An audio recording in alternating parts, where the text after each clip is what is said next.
Fala galera, chegando com as informações importantes do Cruzeiro. Depois de derrotar o Vitória, o Cruzeiro já começou a preparação para o duelo diante do Grêmio, adversário de quarta-feira. O Grêmio foi derrotado neste domingo. Vamos falar sobre a situação de Marlon, porque o Cruzeiro libera o atleta para atuar na quarta-feira. Temos também informação sobre Kenny Arroyo. Ele saiu ali reclamando de um incômodo. Preocupa ou não para a sequência? Grande público registrado pelo Cruzeiro, muitas informações importantes, jogos importantes na rodada. Tudo isso você confere a partir de agora. Vamos lá, pessoal. Antes, aquele pedido sempre importante para você deixar o like. É só clicar aí no joinha, você vai curtir o vídeo. Faça a inscrição na sequência, ative o sininho para não perder nenhum conteúdo. Depois da grande vitória sobre o Vitória e o Cruzeiro ficando cada vez mais perto da vaga na fase de grupos da Copa Libertadores de 2026. Isso porque tivemos mais um bom resultado na rodada. O Fluminense derrotado pelo Ceará. E o Fluminense hoje, ele juntamente com o Botafogo, né, e até mesmo o Vasco, são ali alguns dos candidatos para buscar entrar no G5. Já que virou G5, né? Então, o G5 tem Flamengo, Palmeiras, Cruzeiro, Mirassol e Bahia. O Bahia derrotou o Red Bull Bragantino de virada. Foi a 52 pontos. O Bahia fecha o G5. Depois é o Botafogo, o sexto colocado, tem 48. E o Fluminense, o sétimo, tem 47.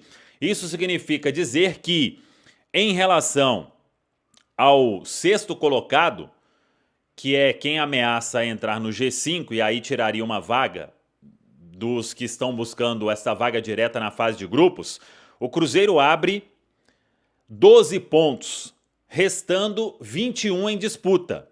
Então, em termos de vaga direta, o Cruzeiro cada vez mais perto de garantir esta classificação à fase de grupos da Copa Libertadores. E lembrando que Botafogo e Fluminense, o Cruzeiro ainda enfrenta como mandante, hein? Neste Campeonato Brasileiro, resultado importantíssimo do Cruzeiro diante da equipe do Vitória. O próximo compromisso é o Grêmio, quarta-feira, à noite, Arena do Grêmio. E o Grêmio que foi derrotado pelo Corinthians. O Grêmio vivendo uma situação de parte de baixo da tabela e, dependendo de resultados, pode aí ser ameaçado nesta reta final de Série A do Campeonato Brasileiro. E até sobre o Grêmio, uma informação importante, porque o Cruzeiro aceitou uma liberação do Marlon. O Marlon pode jogar contra o Cruzeiro, mesmo sem aquele pagamento de multa.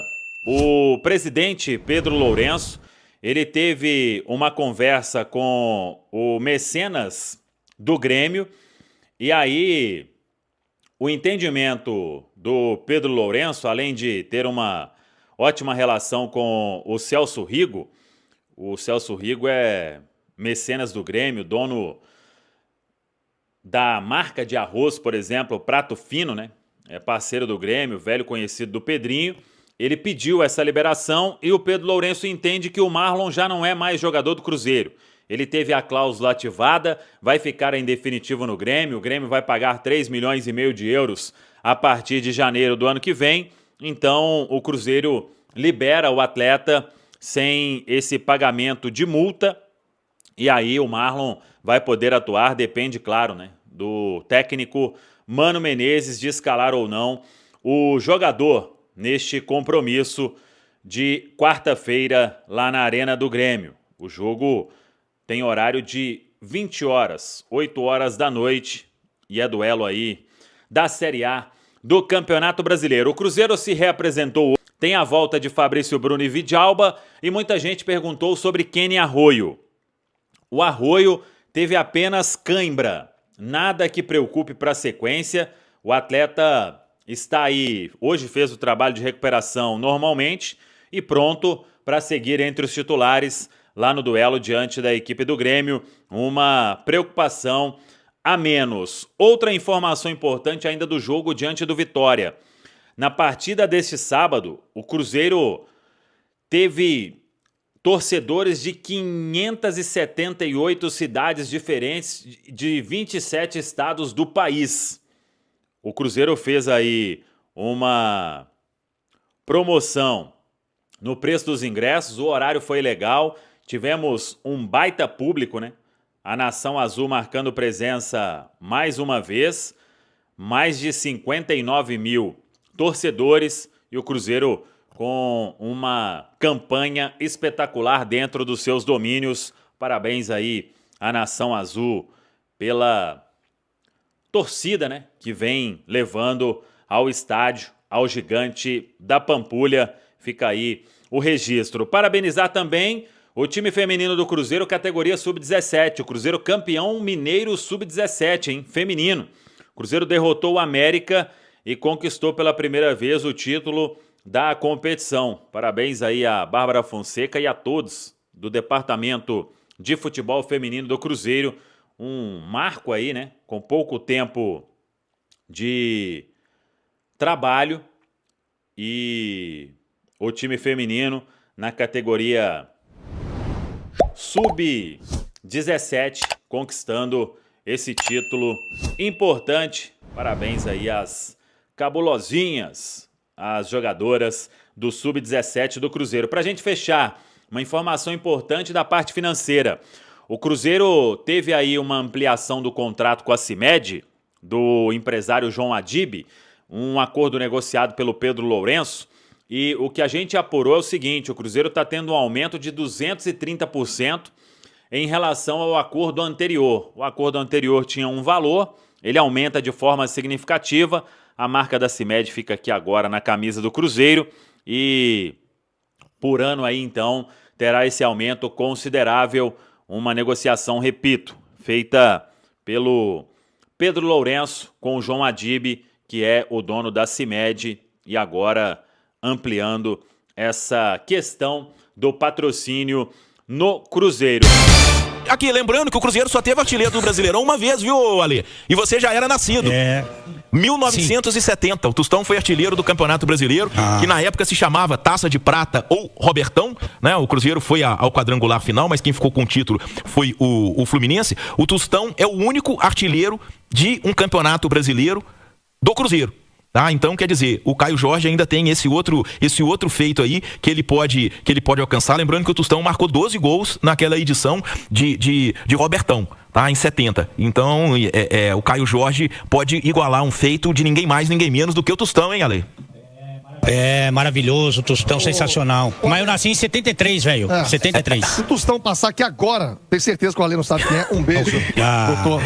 Um abraço. Ale, o torcedor que participou ainda há pouco, aqui no Seu Nome, Seu Bairro, ele falava do Gabigol, que ele achou o Gabigol triste, que o Gabigol não comemorou ali com a galera, que o Gabigol isso e aquilo. Eu disse o seguinte, na minha opinião, é óbvio que ele tá triste. Individualmente, ele tá vendo o cara que concorre com ele voando, deitando, e ele, né, pouco aproveitado, entrou, já deu uma peitada ali, tomando um cartão amarelo, e me parece natural, tá? Eu acho que um jogador do garbo, da pegada do Gabigol, da história do Gabigol, que foi protagonista sempre por onde passou, quando ele vira um coadjuvante, e bem coadjuvante mesmo, me surpreenderia muito se ele estivesse feliz da vida, rindo, cantando. Me parece uma reação natural. E o indício, aí ele perguntou, será que o Gabigol fica pro ano que vem? Eu acho que isso vai ser dito em dezembro. Mas seria um caminho natural e não vejo nenhuma crise. Não aconteceu, né? Como diz na roça, até aqui, não ornou. Pode ser, por exemplo, chega numa semifinal aí, Gabigol vai lá em São Paulo, faz 2 gols no Corinthians. Vem na final contra o Vasco, bumba, mais 2 gols. Título da Copa do Brasil. Gabigol carregado no Mineirão. Você muda de figura. Mas até aqui não aconteceu, Gabigol. Eu vou contar um bastidores do carnaval, se você assim me permite, né? Na última vez que conversei com o Gabigol, dei parabéns pra ele, pelo comportamento dele. O Gabigol, tem muita gente do eixo Rio-São Paulo que não vive aqui o dia a dia, é natural, não é uma crítica, é uma constatação. Eu trabalhei muito mais tempo lá do que aqui, que acha que o Gabigol não tá jogando bem. É a melhor temporada do Gabigol nos últimos 3 anos. Os últimos 2 anos dele no Flamengo, em que parece que ele decidiu a Copa do Brasil do ano passado pro time dirigido pelo Felipe Luiz, não foram tão bons quanto esse ano nele no Cruzeiro. É que o pessoal fala, ele é reserva, tem poucos minutos e tal, então não tá bem. Ele tá bem. Ele tá bem. E eu dei parabéns pra ele pelo comportamento dele. Eu nunca tinha visto essa versão do Gabigol, que é um reserva absoluto. O Gabigol é um reserva absoluto. Não se discute o Gabigol como titular. E não tô falando nem no lugar do Caio Jorge, que eu não seria louco. Ele é um reserva absoluto que não causa nenhum problema. Lembra como foi a final da Copa do Brasil? em que o time do Flamengo comemorando e ele chamando a atenção para ele, falando que não ia continuar. Um BO danado. Mudou o foco. Tirou o foco. O pessoal fala assim, mas ele ganha tanto, pra ele tá ruim ficar no banco, jogar pouco. Ele não ficou no banco ganhando muito na Internazionale, não ficou no banco ganhando muito no Benfica, não ficou no banco no Flamengo, onde ele estava muito adaptado e é ídolo até hoje. Ele não fica no banco. Pode ser quanto dinheiro for, Thiago, ele não fica no banco. Mas ele respeita o trabalho do Léo Jardim, respeita os companheiros, respeita o momento do time. E por isso que eu parabenizei, porque esse é um momento diferente da carreira dele. Ele gosta dos companheiros, ele entende o Léo Jardim como um bom treinador, só que ele não fica no banco. Ele não fica no banco. E ele já deixou isso bem claro, inclusive no meio do ano, na última janela. Mas não houve possibilidade. Eu acho que nem pro Cruzeiro e nem pro Gabigol é interessante esse modelo atual. Porque o Cruzeiro investe um dinheiro grande nele, mensalmente. Ele não é o jogador que justifica esse salário, por vários motivos. E pro Gabigol também não é interessante ficar no banco. E digo mais, o Léo Jardim, e aí não é uma crítica nem nada, ele tem preferência por um estilo de jogador. Um jogador que morde mais, que se movimenta mais, que ataca o espaço. Esse não é o Gabigol. O Gabigol pode ser até melhor do que os jogadores que ele tem à disposição. Tecnicamente. Mas não é a característica que ele, Léo Jardim, gosta. Então, assim, vai ser difícil. Ano que vem as coisas vão mudar. O Caio Jorge, vamos pensar aqui numa possibilidade, tá? O Caio Jorge é vendido. 40 milhões de euros. O centroavante do Léo Jardim não é o Gabigol. Sem o Caio Jorge. Eles devem buscar uma outra alternativa. Lembrando que o Cruzeiro já fez o contrato com o Neymar Real. Exatamente. Um garoto de 20 anos que arrebentou no Mundial. Mas é outra característica, não? Mas pode ser que nem use, né? Porque tem proposta para... Sim, mas por enquanto ele vai jogar no Cruzeiro. Né? Mas é isso, o Vini falou. Ele não é outra característica que ele gosta. E aí é um direito do cara, né? O time é dele, ele tem muito crédito. Tá funcionando. E ele não gosta dessa característica do cara que faz o pivô, de que não é tão combativo ali na primeira linha dos zagueiros, que não explode no espaço. Essa não é a característica do Gabigol. Não adianta. Você concorda que é justo e é um direito do Gabigol? O cara quer que o Gabigol fique sorrindo, ganhou. Porra, eu tô sendo suprimido naquilo que eu sou bom. É a mesma coisa, porra. Eu pego a escala amanhã. Michel Ângelo pregou a escala, bumba. Próximo jogo, sei lá, Cruzeiro e Flamengo, jogo grande. Quem vai fazer seu nome no seu bairro? Ale Oliveira. Falar, peraí, ué. Não, mas peraí. Eu tô aqui, ué. Não, nós queremos Ale Oliveira. Acho que o Ale é mais engraçado, mais legal. Eu vou aceitar. Te agredi mais, vou ficar. Nossa, faz parte. Agora você vai querer que eu chegue.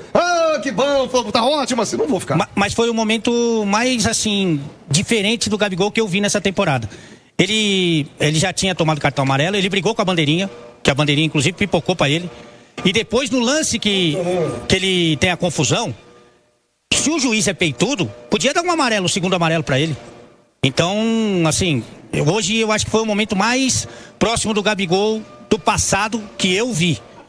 Agora, se é um direito dele ou não, aí é uma outra questão. Pra mim, eu acho que ele não deixou de fazer as funções dele. Ele nunca fez cara feia quando foi chamado. Não, mas mesmo hoje, ele não deixou de fazer as funções. Quase meteu um golaço. Golaço e tal, brigou, correu pra trás. Então, assim, não precisa fazer uma cara bonita, mas tem que fazer as funções que o cara manda, pelo menos isso. Eu só acho assim, cara, o Gabigol, eu não acho que deu errado no Cruzeiro. É porque o Caio Jorge deu tão certo em 2025, a temporada do Caio Jorge é tão fora da curva que tirou o espaço do Gabigol. E quem tá ganhando com isso é o Cruzeiro. Eu entendo se o Gabigol não tiver 100% satisfeito individualmente. E eu nem tive essa percepção do torcedor de que ele tava com cara feia hoje, tá? Respeito se o torcedor entendeu isso, não vi dessa forma. Mas eu imagino que se o Cruzeiro for campeão da Copa do Brasil, classificar para Libertadores aí por meio do Campeonato Brasileiro, o Gabigol vai comemorar, o Gabigol vai dar a volta olímpica, ele vai festejar com os demais companheiros, porque ele faz parte dessa conquista. Não é uma temporada ruim do Gabigol. Ele amarga uma reserva, o que não é comum para ele, apesar de ter vivenciado isso no Flamengo, mas pelo tamanho do Gabigol ele não chegou imaginando ser reserva, mas o contexto entregou isso pra ele. Não tem como o Gabigol falar que ele está sendo injustiçado. Ele pode falar, eu esperava ser titular, mas não deu, gente. O Caio Jorge é o titular absoluto com toda a justiça. E o Gabigol, ele é decisivo, ele continua sendo decisivo. Ele entregou pontos pro Cruzeiro nesse Campeonato Brasileiro. O jogo contra o Bahia, um jogo dificílimo. Uma vitória que você pode colocar aí na conta do Gabigol. Já imaginou o mata-mata agora que vem pela Copa do Brasil? O Veiga lá no Palmeiras, Thiago, só pra fazer uma comparação, não estava sendo não estava com moral aí com o torcedor, né, nos últimos jogos. Nem com o Abel, né? Nem com o Abel, sendo reserva. E aí ele entra na partida mais importante do Palmeiras até aqui no ano, mete 2 gols e classifica o Palmeiras para a final da Libertadores. O Gabigol, mesmo sendo um reserva, e ele é sim no Cruzeiro, ele pode ser muito decisivo. E aí para 2026 é repensar se vale a pena pro Cruzeiro, pro Gabigol. Mas para mim, tudo certo o Gabigol ser reserva, porque o Caio Jorge faz uma temporada muito acima da média. O que a gente sempre pesa, né, Vini, é a relação custo-benefício. Né? Quanto o cara custa para quanto ele entrega. Por vários motivos, e aí não estou falando que é responsabilidade do Gabigol, acho que nem é. Por vários motivos, acaba que ficou caro, né? Ficou caro, porque ele não consegue entregar. Talvez ele seja ali o maior salário do time, ou o segundo maior, e ele não entrega para isso, talvez nem por culpa dele, né? Agora, uma coisa eu te garanto, se não for uma mudança muito grande, que eu acho que não vai acontecer, que eu não acredito, o Gabigol não fica pro ano que vem. Não fica, pode esquecer. Por ele, pelo Léo Jardim, pela direção, não fica. Mas eles estão tratando de uma forma muito profissional tudo isso, e isso que é o mais importante. E não me surpreenderia, repito, isso aconteceu no ano passado. O Gabigol no banco do Flamengo, Gabigol encostado, chegou na final, fez gol no Rio, fez gol aqui. Então, Alexandre Simões, pode não ser o Gabigol voando, pode não ser o Gabigol de minutagem, mas continua sendo um Gabigol decisivo. Ô Thiago, interessante. Aqui o gol foi do Plata, Gonzalo Plata. 1-0, Flamengo. Na final da Copa do Brasil. Ele fez 2 lá no Maracanã, né? 2 dele e 1 do Arrascaeta. Aqui o gol do Plata. Mas olha só, Thiago. Isso. O Ale falava aí que é o melhor ano do Gabigol, considerando os últimos 3, e os números mostram isso, tá? Em 2023, ele marcou 20 gols, mas em 4.023 minutos com a camisa do Flamengo. Isso dá uma razão de 200. Em 2024, ano passado, ele marcou só 8. Em 1.472 minutos, dá uma razão de 184. Este ano, ele tem 13 gols com a camisa do Cruzeiro, em 1.960 minutos, considerando os 15 que ele jogou hoje, inclusive com um acréscimo, tá? Dá uma razão de 151. Então, neste ano, nesta temporada de 2025, ele precisa de menos tempo para fazer um gol do que precisou no ano passado ou do que precisou em 2023 com o Flamengo. Isso indica que é um Gabigol muito mais eficiente no Cruzeiro do que foi no Flamengo nas 2 últimas temporadas, embora, concordo com você, ele foi muito decisivo na Copa do Brasil do ano passado, porque ele foi o dono daquele jogo de ida da final contra o Atlético no Maracanã. Não só marcando 2 gols, mas como assim, praticamente sendo a locomotiva do time para chegar àquela vitória que encaminhou a conquista da taça.